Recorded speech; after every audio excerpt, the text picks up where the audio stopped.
everybody, and welcome back to my podcast, Esme's Country Life. Before we begin, I just want to say a huge thank you to the sponsors of the podcast, Red Post. Red Post is an equestrian and country tack shop based in Devon, and the news is finally out. I can tell you that I'm going to be doing another meet and greet there this summer, so it's going to be on the 18th and the 19th of August. If you'd like to come along, it's going to be a busy day. There's tickets available at redpostequestrian.co.uk. The reason why we're doing it ticketed is just because we want to make sure we know how many people are coming, and you can only come if you do have a ticket. The tickets are free. Again, it's just so we can make sure everybody gets like a little time slot, so it's really well organised. We're going to try our best to make it run as smoothly as possible, and I'm so excited to see you all there. So anyway, let's begin with today's episode. So today I thought I would talk a little bit about, well, I asked you guys online, on like a little story box of what you guys wanted to kind of hear from the podcast things. A lot of you just wanted to do like a little Q&A. So I thought I would do that today because I feel like I always end up talking about the most like random things that happen. And I've been wanting to do like a bit of a Q&A for a while. And a lot of the Q&As I've kind of done in the past, they've always been really like horsey related, or have always been about the horses, which, don't get me wrong, I prefer talking about the horses than talking about myself. Although I have a feel like I've just talked about lots of really random stuff on the podcast, which has been nice. But a lot of you wanted to like hear about things about me, and also whenever I do like meet and greets, a lot of you guys like ask similar questions or things like that. So I thought I would just go straight off the back. So I have like my questions written down here on my phone. So thank you to everybody who's sent in questions. I'm going to try my best to get through as many as I possibly can. But as you know me, and as you know the podcast, I'm very good at going off in tangents. So the first one is one that I don't think I've ever really been like asked before or answered, and that is, what is your biggest phobia? Now I feel like this is always like such an interesting topic to talk about, because I feel like I'm not really like a scaredy person when it comes to like an actual thing. Like some people have a really big fear of things like spiders or snakes or sharks, but I feel like most things to do with animals I've never really been that scared of, apart from I'm really not a big fan of like bees, wasps, hornets, and I don't know if it's because I had a bit of a traumatic story when I was growing up as a kid, because my granddad is a beekeeper, and a lot of like my most fond memories of me like in the summer would be like coming home from school, and like if my grandparents were down, me and my granddad would just go like just on a little adventure in the woods or in the fields. And for some reason on this particular day, I was there like wearing a little summer checked dress. That's like in the UK, our school uniform. Basically, if you can imagine like the Wizard of Oz, Dorothy's blue like checked or gingham dress, that is like what I wore to school in the summer every day. So I was wearing that with my wellies. That was my go-to sort of after school mucking about look. So for some reason we went down and my granddad needed to check the bees, so he just put on his little bee hat kind of thing, there's probably a proper name for that, and went and had a little look at them. He was like, you just stay there out the way, like a distance where like he could see me, but also a distance where like I wasn't near the bees. It was all good. And for some reason one bee came over to me and actually stung me like in my ear, like I think it was my eardrum, and as you can imagine, that was a bit of a traumatic experience. That was not fun. I'm also like, I don't know, I'm not severely allergic to like bee or wasp stings, but I also got stung in the forehead by a wasp when I think I was about 10 or 11, maybe a bit younger than that actually, like 9 or 10, and my whole face completely like was just swollen. Luckily it wasn't like one of those really deadly allergic reactions where people's face swells up so much that they can't breathe. Luckily it was all good, but for a solid week I just had a really puffy face. Also, talking about like insects, I don't know if you can, there's this fly that keeps coming around. When we first came into the kind of studio to film the podcast, we were like, oh no, there must have been about 6 flies buzzing around, and they're like the really noisy ones, and we were trying to like test the mics to see like if it was at the correct level of where I'm sitting at so you can hear me. Luckily these ones are silent, so you can't really hear them going around, especially if you're like an audio listener rather than a video one. But yeah, that was a bit of a panic because I was like, I've got a meeting after this. I need to get like film today's podcast. I actually have a timeline. Normally when I film this, I just ramble on and on until I'm like, oh my goodness, what's the time? It's almost been an hour. So we're a bit more on a strict schedule with this. So hopefully you can't hear any flies buzzing around. But yeah, I'd say insects, or I'm really claustrophobic. like any small spaces, like if I'm to have a nightmare, it would probably be that I was somewhere and like the walls were coming in on me. Like I feel like I've been pretty good with like confined spaces as a kid, because my grandparents used to live in the Midlands, so for some reason when we would go there we'd always go to this to these mines. So it was the Blue John mines. That's just like a childhood memory that's been unlocked, and I was always like alright going down the mines, but I think it's because we never did anything where, you know, like my worst nightmare is people that go like proper like caving, and the only way you can get through is by kind of like holding your breath, and that's the way you can get through because you're like sucking everything in. Or people who go caving and you have to like go underwater to get to the other side, or something like that, or some sort of tunnel of water. Oh no, that freaks me out. Just the thought of like the cave collapsing underneath me. I also remember being really freaked out about kind of confined spaces when I was really young as well. I remember there was also another weird memory for some reason that we would go to when we were kids up near my grandparents' house. They had like a Victorian child museum. I'm pretty sure that's what it is. Like, this is so random. And there'd be like a fake school with like chalkboards, and there was for some reason there was a chimney sweep simulator. I'm pretty sure. I could see my dad laughing in the back, being like, I completely forgot about this. But I remember being like, not traumatized. That's quite a strong word. But as a child, I remember like my parents and my grandparents being like, oh, like go up the chimney, like be a chimney sweep, do the simulator. And for some reason the thought of going up this black kind of like tunnel and this confined space and being stuck up there, oh my goodness, no, that really, it freaked me out so much. And I don't think I ever got the courage. Like, every time we went, I wanted to have the courage to be able to go up there and see what was up there and what it was like, but I just couldn't do it. I couldn't do it. It's too scary. But yeah, no, this is like quite a different story, but so one of my dad's biggest fears is climbing up things that are tall. So he's basically, it's the fear of heights, which I feel like that's one of the fears that everyone's kind of born with. Everyone's like born with like the fear of like loud noises and the fear of heights, isn't it? Like, I feel like that's just like a genetic thing that most people have. So anyway, what did I want to do for my 10th birthday? Ever since I was like young, this was the thing I wanted to do. And when I think you had to be 10. So it was the day after my 10th birthday. My parents were like, okay, we can go. So there's a place near us where you can do, it's like zip wiring, tree climbing, that sort of thing, like abseiling. And you do basically this obstacle course in the sky, in all like these trees near us. And so it's like you have like a harness on and like, you know, the little carabiner clips and that kind of thing. And so basically my mum and dad were like kind of flipping this coin of who's going to take Esme to do this climbing activity.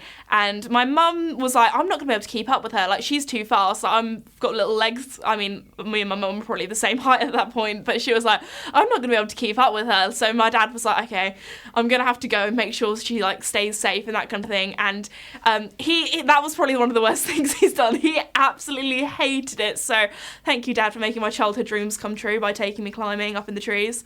And anyway, I remember this so vividly because I feel like I was quite a shy kid, but some things I just wasn't shy at all.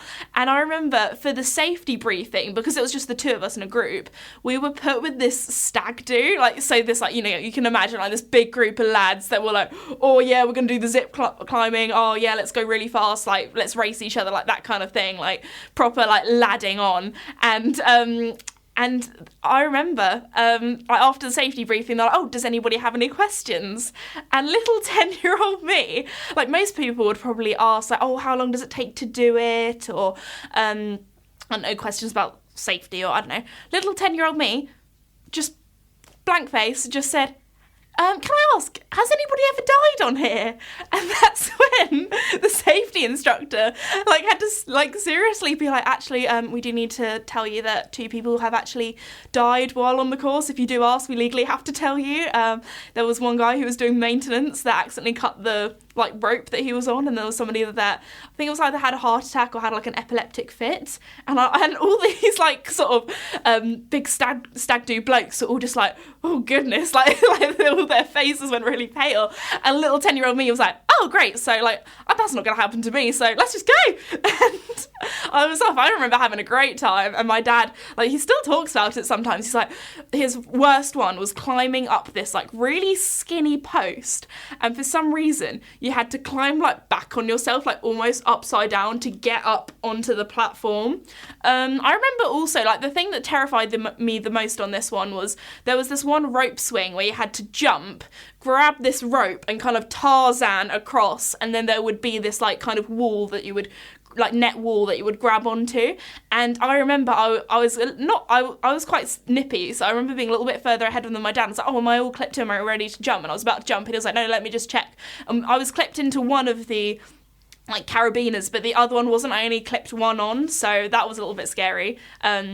But also, one of the other things that was terrifying was I didn't realise that there was like a bungee, because I was the first one to go before my dad, on the rope. So when you like jumped, it felt like it had snapped because you would like go down a little bit, and that was an adrenaline rush. But 10-year-old me absolutely loved it. Like any of those sort of like climbing adventure activities, absolutely love. Thing is, my dad's fine with like zip wires. That's fine because you kind of feel like properly strapped in a little bit more, but it's just like the climbing where you don't feel that tension of something's like holding you in.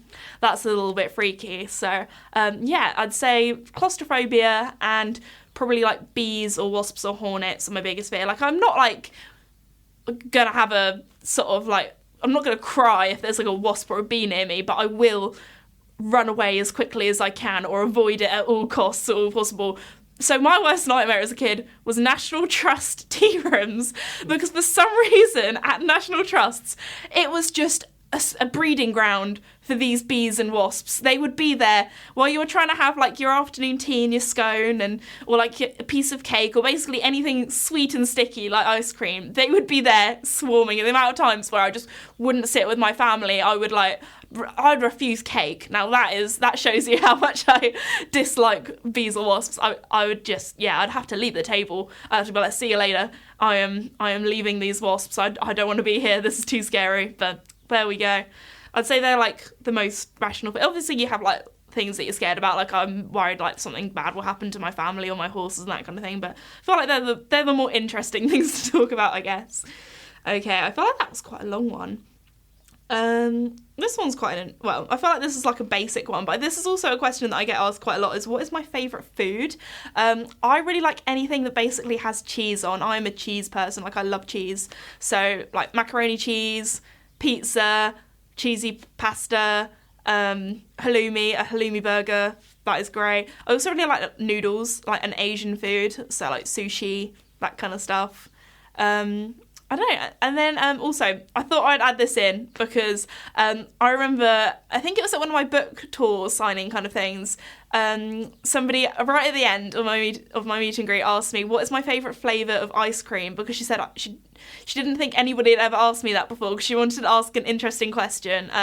So if you want to know what my favourite flavour of ice cream is, I really like raspberry ripple, because I feel like it's something that you can't get at most places. So it's like a ripple of raspberry within like a really nice, not vanilla, I don't really know what it is, like cream, but it's really good, and only places like farm kind of shops and things do it, because it is not a rare flavour, but it's not really like a flavour you would get at most places. At most places like strawberry, chocolate, vanilla, that's a lot. So actually there's a really nice farm place that does do a good raspberry ripple, so I'd probably say that. Or a lot of people are gonna disagree with me on this, but I do like a mint choc chip. I know everyone's like, ugh, it tastes like you're like brushing your teeth with it, but it's like a different type of mint. It's like an after eight kind of mint, like a mint you would have in like a mint chocolate. I just think it tastes really good, and it's like it's nice and refreshing after a meal. But there we go. What are some other interesting questions? Somebody says, what's the place/shop you recommend after decorating your cottage? Now, I would say, that's really tricky, because I feel like I got lots of different stuff from lots of different places.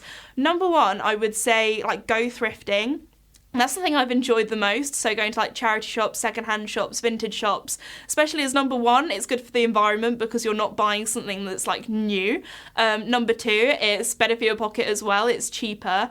Number three, I've actually found some really nice, unique pieces. I feel like a lot of the time if you go to a lot of shops that most people go to, And if you're like me and you're like, oh, I don't want to be like, oh, I want to be different, I don't want to be like everybody else, like that kind of thing, but I kind of wanted my house or my cottage to be very me and feel very me, and not like it's just something that's like everyone has. So I really love my unique pieces, and so all of my chest of drawers I bought secondhand. I've actually got 2 like bedside tables that I still need to do up, so that will be for another cottage renovation series on my channel, which I really need to find the time to do, so hopefully at some point I'll get onto that. I feel like there are some other things that I bought. All of my mirrors I bought secondhand. You can get really cute vintage secondhand mirrors. Also, if you go on, I feel like I've bought a lot of things from Etsy as well. So I've had a custom made desk from Etsy, which is actually way cheaper than the ones that I was looking online, because this guy basically welded the legs for it, and then the top I think is made out of old recycled scaffolding boards that he's like sanded down and varnished, and it looks really good. And also the reason why I got custom is because my house has got really weirdly odd shaped walls, because it has like dormers and things, and lots of like exposed beams, which I absolutely love. I love the character, it's so pretty, but it does mean before I buy any furniture I do have to measure it to make sure it's going to fit in the space, because there are lots of different like nooks and crannies. So I thought for my desk I would order one so I know exactly the size that I want it to be, so it can go in this exact spot. So yeah, the desk is something new furniture I got. My dressing table is from Cotswold Company. I also ordered quite a few different bits from Next and Laura Ashley, mainly because my mum has a next day delivery account. So if there was anything that I was like, oh, I don't have that, I need to order something and I'd quite like it to be here as soon as possible, that is why. So for example, like if I ran out of things, like I don't know, like I needed some towels or tea towels, or I don't know, like things like that, like soft furnishings or like cute pillows, I don't know, there. Yeah, my bedside lamps are from Laura Ashley. It's a little bit more expensive, but I absolutely love them. They're gorgeous. They are, I don't know if I've shown them much in my videos, but they are, because I'm going to say this also because a lot of people ask me what are my favourite things that I've purchased. They're like a sage green, and they look like a vase with like flowers kind of built into the vase, if that makes sense. And then they've just got cream little, I was going to say lanterns, lampshades, there we go, that is the word. So I splashed out a little bit more on them, but it's something that you touch and you use every day, like a lamp, and I'm a bedside lamp kind of person. Like I'm a person that loves having the little lights on, not the big light. So there's that. I'm trying to think of other places where my beds I already had. My sofas I wouldn't recommend because I had a really bad customer service with them, but I bought those brand new, but they are very nice sofas. But apart from that, yeah, my table I kind of made myself. My chairs are bought on Etsy. Basically, I'd say go on Etsy, support some small businesses or buy secondhand, because there are some really awesome small businesses that will make things custom for you that you can talk to throughout the process. You can even like custom it. So for example, my chairs, I got to choose exactly like what colour from a whole list of, oh, sorry, I should have put my phone on silent. That is the 30-minute warning that I've got a meeting in half an hour. There we go, sorry about that, very unprofessional. But yeah, I'd recommend going on Etsy because there are so many small businesses and they'll make it custom to what you want, because they basically make it for you, which is incredible. And a lot of them make stuff out of recycled materials. Like I said, my desk is made out of scaffolding boards, which is pretty cool. One thing I do need to buy, I need to buy some shelves, like some bookshelves. So I'm thinking about that at the moment. Again, I might have to get them custom made on Etsy, because the amount, when you're looking for furniture, one of the things I didn't realise when you move out or when you get your first place or anything like that, you need a lot of furniture to make a house. Like things like a bookshelf. I didn't think I'd be sitting down in my evenings going through so many different websites looking at all the measurements of bookshelves to see if they fit in this tiny little corner in one of my rooms or in my office. So there we go. But yeah, I'd say Etsy is my favourite place because I love the just homemade small businesses, and it feels so unique and everything feels so, because it's like handmade, it feels special and it feels really cozy as well. I'd say do spend a lot of time on Pinterest. Actually, not even that much. I'd say like if there's like a shop that's really fancy, for example, Neptune stuff is really, really nice, but I don't think I've actually, apart from my boyfriend got me some cute like little bits and bobs from there. I was looking at like dining room tables there because they are absolutely gorgeous, but you do have to have quite a big budget to get stuff from there, and for my first house and after the house needed a lot more work than I was expecting, I'm really happy with my dining room table, as you've kind of seen it probably in the channel. I went to a wood yard, found this piece of wood that I really liked. There were two local guys in the area. Literally, I got the guy who varnished it and sanded it, and the guy who made the legs and welded it, all within like a 5-mile radius, and it ended up being a lot cheaper, and it's a unique piece that only I have, and hopefully, because it's quite a chunky bit of wood, I can sand it down if it ever gets stains on and revarnish it, and I can even pass that table down to like my kids and my grandkids, so hopefully it lasts me a long time. So that was a really good investment. So yeah, I took a lot of inspiration from places like Neptune, or if you look at really like fancy kitchen places, just go through their Instagram feed and look at all the pretty things. And I think I kind of took bits that I loved from all different places. So I have a lot of oldie-woldy stuff. I do have some more cottagey bits as well, and like a few like contemporary, like more modern bits here and there, but I feel like it works really well and it just feels like my vibe. I just chose things that feel very me, and I wanted it to feel very like cozy as well, because I am kind of living there alone. So okay, this is an interesting one. What do I like to do outside of horses, and what hobbies do I have? I feel like this is a really tricky one, because so much of my time is taken up doing work or doing YouTube or doing the podcast or all the other bits and bobs. It is a very time intensive kind of job, which I'm not complaining about at all, because I'm so lucky to say I have a job that I absolutely love. But I don't really have too much time like in the evenings. Like, I'm going to say loads of like things that I enjoy doing, which people are going to be like, yeah, but that's just like what everyone does. Like, I've really enjoyed learning to cook and cooking at the moment. Like, if I have a spare bit of time, like I love like baking. Like, I'm not a professional at baking at all, or very good, but I love to like make little cupcakes, or I haven't actually done that in quite a while. I haven't had the time. But if like there's a special occasion like Christmas, I made like little cupcakes with like holly leaves on or things like that. I really enjoy scrapbooking. That's one thing that I've done ever since I finished school.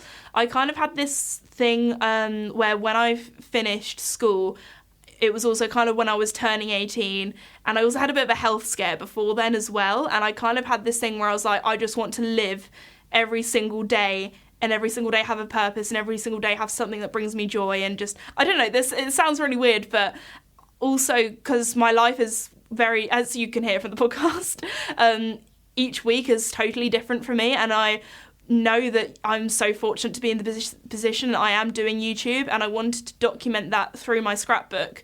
So when I'm old, or like if this only lasts like another 5 years or 10 years, or I don't know, however long, I'll have those memories, and I'll really appreciate every moment and every single opportunity that's given to me. So in my scrapbook, what I do is I have like one of those like little, I'll have to do maybe like a video on this, because I feel like people would find it quite interesting. A lot of people will be like, oh no, I couldn't do that, I could never keep up with it, but all I do is like maybe like an hour or two once a week. At the end of my week, this used to be like my Sunday evening activity. I would print out 6 photos from my week that would be like the highlights of my week, and then I'd put them on 2 pages on my like bullet journal, so 3 pictures on each. Sometimes there'd be 7 if I had a bit more of a busy week, but most of the time I'm like, I'll go down to 6. I was going to do a picture a day, but printing paper is quite expensive, and then it gets a little bit too busy. And then I'll write all the days of the week, and then I'll write like a few sentences of what I got up to, what were my highlights, what were things that happened in my week, and then around that I'll like add bits of washi tape, or stick in receipts, or I don't know, like little things that happen from that week, and do a few little doodles. So maybe if I went out for, I don't know, sushi, like I'll draw a little sushi roll, or something like that, like something random, like something that like made me smile, or something that I did. And well, like if I went swimming with my friends, I'd draw like little waves, or like if I went to the beach, I'd draw like a beach ball, or I don't know, something like that. And then, because I'm quite a visual person as well, so I can like look at it without even reading it and be like, oh, I remember that week, that was the week I did that. And I feel like you can even do that if you don't really have like a really busy life either. Like if, for example, if you've been like binge watching something on Netflix or whatever, and that's been like, oh my gosh, that was the week I watched that, like even that could be something that you can look back on and think of like fond memories, especially if you like maybe watched it with your family or something like that. So I've been doing my scrapbook. I have done a week every week since I basically turned 18. I am now, I was going to say 21. I'm actually 22 tomorrow. Tomorrow's my birthday, so that's a little bit weird, but here we go. And I always feel like you always feel really weird, like the day of your birthday. Like it's a real day, but it doesn't feel like a real day. Like it's a very weird time. So that's quite wild that I've been doing this for that long as my full-time job. So yeah, I kind of wanted to appreciate every single day that I was living, and that's kind of why I started doing my scrapbook. And it's really nice because I can look back on even like it was back to like 2019. I can look back on and see what I was doing and how much my job's changed and my life's changed over the years and things I've achieved. And even if like sometimes you feel like, oh goodness, like things are going kind of bad, you can look back and be like, oh, I remember that week, that was a really good week, even if something didn't go quite your way, or maybe you was really stressed that week with work or really stressed with other things. You can look back on it and be like, actually, I had a really nice dog walk that day, or oh, I went for a run that day and I felt so good afterwards. I don't know, just like little things like that you might forget about, or things, or oh, I went and met up with my friends that day and that was really nice. So I think it's important to, as much as it is to like live in the present, I think it's also important to look back and have fond memories of life and your friends and that kind of thing. So I really enjoy scrapbooking.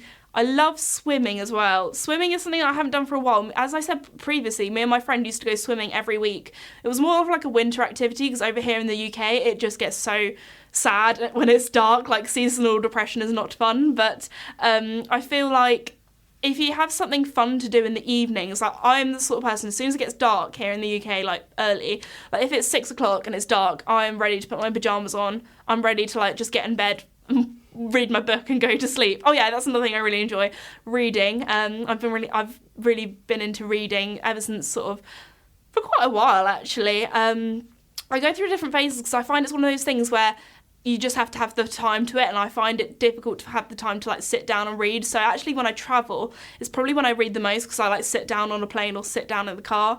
Although I'm one of those people that, I hate being one of those people, but I'm one of those people that gets a little bit car sick. So I'm all right if I'm on a motorway or if I'm on a straight road, but I'm not so much if there's like a roundabout or a wiggly road, then I'm staring at the road. Although, so there were these like glasses that went viral online that people would wear, and they looked ridiculous, but loads of people said that they helped with travel sickness, so maybe I should get some of those. I feel like that's such a gimmicky thing though, but I think because it had like these beads at the bottom that would move, and maybe that helped your brain kind of realise how much you were moving, so it sounds more scientific even than it looks. It looks like the sort of glasses that you would maybe get in like a kid's like magazine, or I don't know, like so like a dress up kind of thing. But I might have to give them a try actually. I'll have to get them and keep you updated. I'll probably forget about them and you won't hear an update, but there we go. But yeah, I'd say they're kind of things. I used to really enjoy like rock climbing and bouldering. I haven't done that for a while. Working out, I just enjoy going for like a little run, like doing my stretches. That has actually really helped me with my back problems. If any of you have bad back problems, just doing like yoga or Pilates or some sort of stretching, oh my goodness, it has made such a difference to my back. So I would say do that. I guess like watching Netflix or watching TV or movies isn't really a hobby, but I don't really do that very often, if I'm honest. I'd rather, like, if I have like alone, like I feel like I do that if I'm with someone, like if I'm with like my family or with my boyfriend, then we sit down and we'll like watch something. But if I'm on my own, I'll probably read a book. So there we go. I feel like that's all I really have the time for. Like I love any activities in like water, as I said before. Like I really enjoyed doing surfing the other week. Like, I wouldn't say I'm a surfer or that is my hobby because I've only done it once. But basically any sort of outdoor adventure activities I love doing. But obviously horse riding is my main kind of hobby. And even though like technically it's my job, I'd still class that as a hobby because I don't do riding competitively. I am very happy being like an amateur, and I think a lot of times I get asked like, oh, do you want to like jump at like a really high level one day? And I'm like, no, I don't want to do that, because I feel like that would just take the fun out of it, because then it's a job or it's like a competition, and it's like and I feel like I've done that with one of my hobbies, which is YouTube. It's now my job, and that's the thing that I'm competitive with. I want to keep horses as something that I'm still like, don't get me wrong, I'm still like working hard on my riding and working on improving and all that kind of stuff, but you can still do that without going to competitions and making it stressful and, I don't know, making you feel bad about yourself if you do badly, which I feel like every horse rider has at least done once, where they've fallen off a show and eaten dirt, which is great for your ego, but there we go. But no, I feel like one of the things that people enjoy about my channel is that I'm an amateur rider. I think if I was a professional rider, I'd have to put so much time and energy only solely into my riding that my channel would probably, I wouldn't have as much time to do things like my podcast or my other bits and bobs. But also I feel like my channel wouldn't be as interesting because it would just only be about me doing competition and only be about me reaching my goals, which, I don't know, I feel like for some people that's probably really inspirational, especially if you want to be a professional rider. But for me, I feel like my channel's more interesting with me, like, people I know from, like, my videos, people are way more interested in seeing me, like, clean out my tack room or muck out my stables than me going to a competition or me, like, filming the top athletes or interviewing the top athletes in the world, showing them doing amazing stuff, when people would rather see me go around like a 80-90 centimetre show jumping course. So I think that's one of the reasons why people like my channel, because I'm more of like an everyday equestrian. I'm not like a Charlotte Dujardin or a Ben Mayer or anything like that. So there we go. I'm quite happy with doing what I'm doing, and I feel like it's nice having horses as a hobby because it still feels like something that... And I feel like my horses live a really happy life. Like, I don't think Joey would be happier if he was going to competitions every weekend, or I don't think he would be happier if he was, like, being flown around to different countries to do competitions. I think he lives a very happy life, and that's one of the things that are really important to me. Obviously, these competition horses get looked after so well, but Joey is definitely more of a pet than a competition horse, and he enjoys being out in the field with my other boys. So there we go. That's kind of how I see kind of riding in my head. I feel like also, like, money-wise, it would be quite difficult financially wise for me to get to the top level show jumping unless I had some very, very kind people that were like, oh yeah, you're definitely a good enough rider to ride my Grand Prix horse. You can ride it, kind of thing. Like, it wouldn't be my own horse that I'd be riding. So no squabble. I don't know if anyone else. So the next one is, do you want kids one day / when do you want kids? Which I feel like is a very like scary question. Not really, because like I really do want to have kids one day. Like, I just picture myself as a mum. Like, I cannot imagine a future where I do not have children one day. And I know, like, a lot of my friends or like people that I know are like, oh no, I don't want kids, like I'm all good, and like they've always like thought that, but I've always had like the opposite. I've always wanted kids. So I would say when I'm financially able to have kids, because they are very expensive, and when I feel ready, I guess. I don't want to have children too late, because one of my like worst nightmares, which probably goes into like one of my biggest fears thing again, but this is like a different kind of fear. It's not like, you know, being stung by a wasp or a bee. It's like one of my biggest fears is not being able to have children. Like, I'd love to be a mum one day, so I don't know when that would be. I guess you kind of just feel ready, but I would, yeah, definitely love to have kids one day. Not sure how many yet, but we'll see how much hard work they are, because I feel like they're quite hard work, and there we go. Okay, what other interesting questions do we have? When would you say your sense of fashion came in? Mine still hasn't.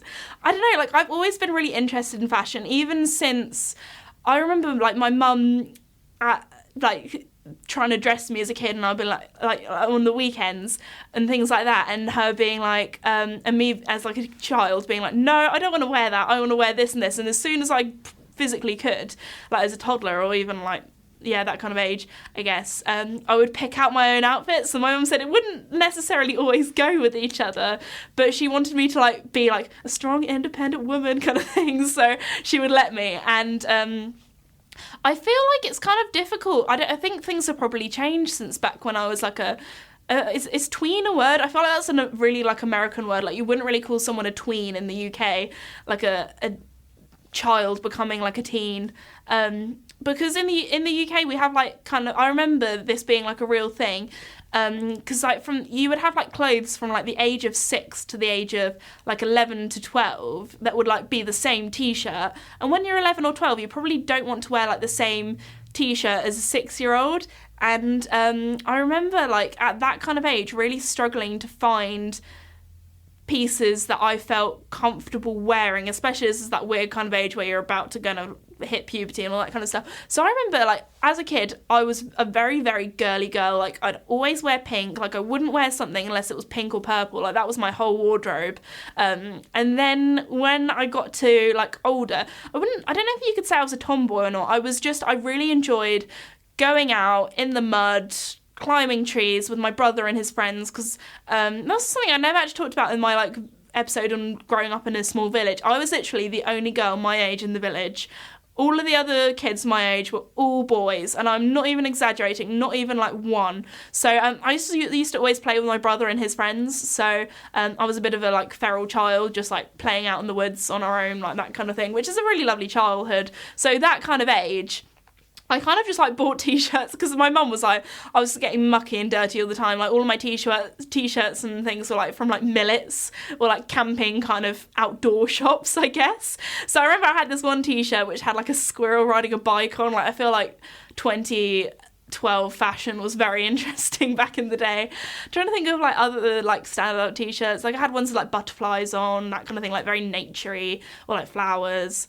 But then, yeah, I feel like my fashion really started to kick in maybe more when I went to secondary school, and when I was kind of like hit 13, that's when you could kind of go into like adult clothes. So back in the day, like I would go shopping with my friends in like Brighton or like town and things like that, and I don't know, go to like, everyone would go to Topshop, and you'd get this is making me like, people are either going to listen to this and be like, what, like depending on your age, if you're like in your 30s, you'll be like, wow, she's so young, that was fashion then when she was a child. Or there are going to be people listening to this being like, I can't even, like, skinny jeans were in when I was like a child kind of thing. But yeah, like 13-year-old me, I think it was like Topshop Joni jeans, RIP Topshop, you will be missed. Although I don't know if you can still get it online, but that Topshop was big back in the day. And so it would be like skinny jeans with like a baggy top, or like an oversized top that was kind of like maybe cropped. And I think like nowadays it's like the opposite. Everyone goes for like a tight top with like baggy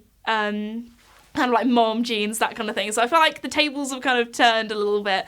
But I feel like then was kind of when I really got into fashion. I'd say like 2012, 2013, 2014 maybe, when like skater skirts were, like I used to love wearing skater skirts. I used to love also wearing, like when they were in fashion, I don't know if they're going to come back or not, but like dungarees, like dungaree shorts or dungaree dresses. I used to love wearing those as well. I thought they were really cute. I'm trying to think of all the old things that I used to wear. If you were like proper fancy, then you would go to like Hollister, Abercrombie and Fitch. They were kind of like the cool shops to go to. I remember like back in the day, Hollister was so different to how it was. If anybody else remembers when it was like pitch black, you couldn't like barely see, there was barely like any lights on. It felt like you were in a nightclub, really loud music. Well, now it's like totally different. I remember there's a thing at school called Red Nose Day, where you'd have to go in, like our school would be like, you had to go in wearing red, and like you would wear like a little red nose that was for charity, for sport relief, I think. Anyway, I remember one boy, he bought a pink t-shirt in Hollister because he thought it was... Oh, there we go, that's our little alarm that we've got a meeting coming soon, so apologies about that. I will wrap this up very quickly, but anyway, he had this pink t-shirt because he thought it was red, because he couldn't see in the shop because it was so dark. So there we go. Although I feel like Hollister went through, like, I feel like it's had, whoever's doing the Hollister marketing team, I feel like it's had a real rebrand, because it went from very neon bright colours, which were like in back then. Like I remember I had this like flannel shirt which was like a teal blue, like a lot of flannel shirts were in back then too. And now it's all like very me, like pastely, floral, like lovely like little blouses or tops or summer dresses. Like I feel like that is also very, very me. That's how I'd kind of describe my fashion. So I'd say probably when I became into a teenager was when I really got into fashion, because that's when I could actually buy clothes that weren't children's ones that actually fit me, because I was quite small when I was like in year 7 kind of age. So that would have been what, year 7, you're like 11, aren't you? So anyway, there we go. I feel like because I've got my meeting, and also I was only supposed to do this as like a quick little half an hour podcast, and it's gone on for way too long again. And I don't think I've even answered that many questions. So let me know if you enjoyed today's Q&A of me just rambling about random things. There are some interesting stories, like me scaring my dad at the climbing thing, and how I got stung by a wasp. So there we go. I really hope you enjoyed today's podcast episode. Let me know if you want to hear more Q&As and random things like this. I really hope you enjoyed it. Also, be sure to book your tickets to come and see me at Red Post on the 18th and the 19th of August. I really hope to see you all there. It's in Devon, if you're wondering, so you can make a little holiday of it. You know, go on your summer holidays, go to Devon, come and see me, that kind of thing. But anyway, thank you so much for listening. Thank you to Red Post again for sponsoring, and I'll see you all next time. Bye!